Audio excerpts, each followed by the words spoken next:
In this heartfelt-based story, a city designer meets a quiet rancher whose simple words change everything she believes about love, trust, and belonging.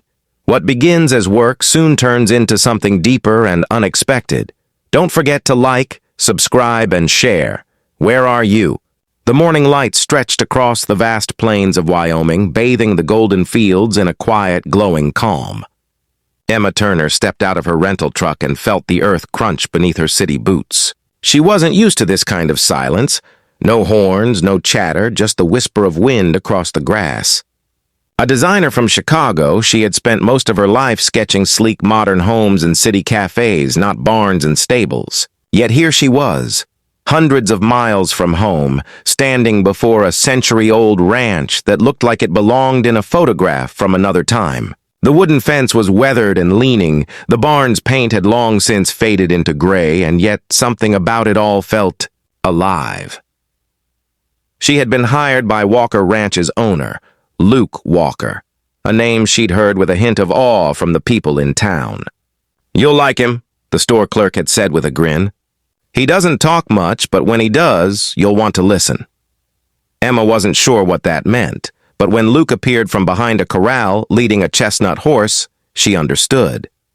He was tall, with a quiet strength that seemed to come from the land itself. His shirt was rolled at the sleeves, his hands rough and sunburned, his eyes steady beneath a worn cowboy hat. He didn't say much at first, just nodded politely and tipped his hat.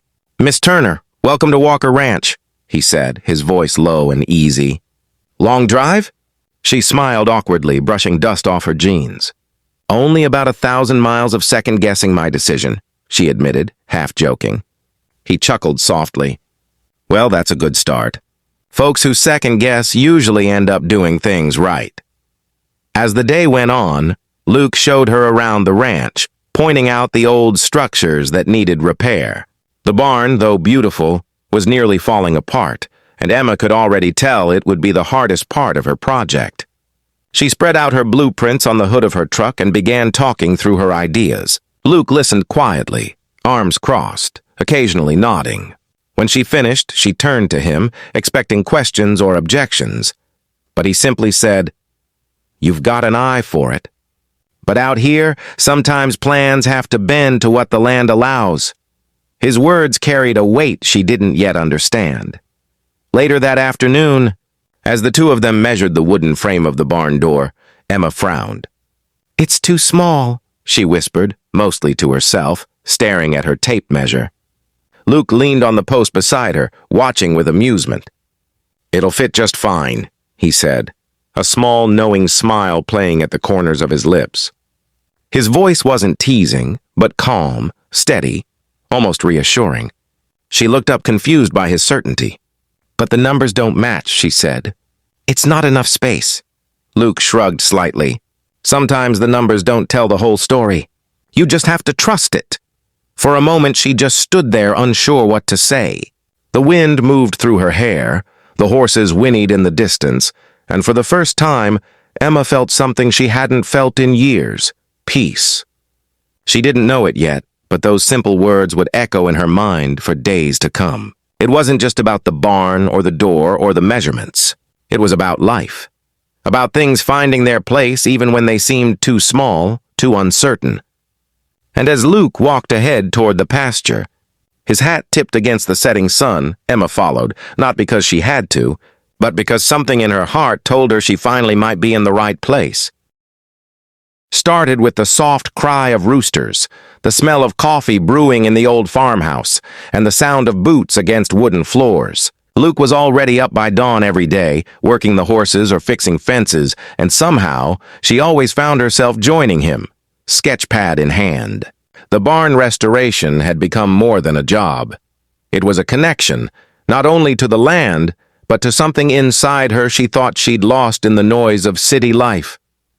The sky here felt wider, the air cleaner, the silence deeper, and every time she looked up from her work, she found Luke watching her with that same quiet curiosity, as though he were trying to understand her world just as much as she was trying to understand his. Their conversations were never long, but they carried meaning. She'd ask about the ranch, and he'd tell her stories, about his father, who built the barn with his bare hands, and his mother, who used to hang wildflowers in the kitchen window. There was sadness in his tone when he spoke of them, but also pride. Emma listened closely, realizing that everything here, every nail, every beam, every patch of land, had a story behind it.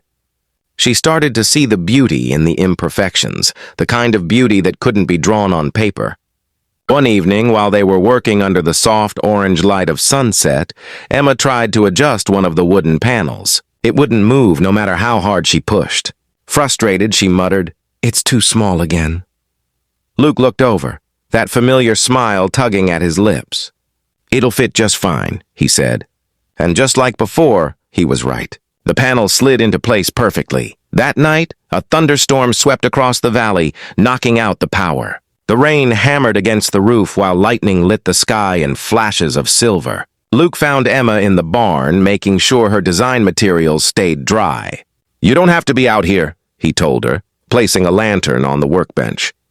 "The storm will pass." But she stayed anyway. They sat together, the lantern flickering between them, casting long shadows on the half-finished walls. The air smelled of rain and cedar. For a long moment, neither of them spoke. Then Emma whispered, almost to herself, "You were right about everything. The measurements, the fit." "Even being here." Luke leaned back, his eyes reflecting the lantern's glow. "Out here," he said softly, "things don't always measure up perfect. But sometimes they fit where they're meant to." The storm outside began to fade into a gentle drizzle. Emma looked around at the barn, the same one she had called too small, too old, too broken, and realized it was beautiful exactly as it was. She turned to Luke, her heart beating faster than she expected. "You know," she said, smiling, "I think it's not just the barn that fits now." Luke's gaze held hers, warm and steady. "No," he said quietly, "it's not." In that stillness, surrounded by the hum of rain and the scent of wet earth, Emma knew she'd found something she hadn't been looking for, a place where she belonged, and a man who had taught her that sometimes the smallest spaces can hold the biggest hearts.